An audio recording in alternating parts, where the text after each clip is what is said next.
Entre las flores que engalanan mi jardín, sos la más linda paraguaya Checambá. Yo te idolatro, mujercita guaraní, y mi suspiro va diciendo Oroiputá. Por eso quiero pregonar en mi cantar toda la dicha que me brinda tu querer. Hoy más que nunca sueño ser tu compañero y vivir siempre a tu lado, paraguaya mi morar. Y de tu boca deliciosa libaré la dulce miel, al calmar tus labios, Checonembaé.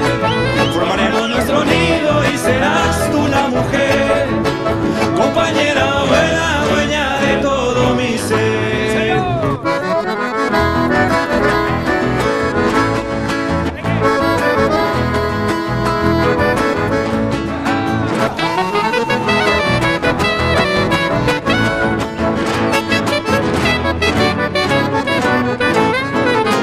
Y si mañana llegan los rayos del sol, de nuestra dicha con su lumbre a reflejar, con mi guitarra cantaremos al amor y a los que sufren para mitigar su mal.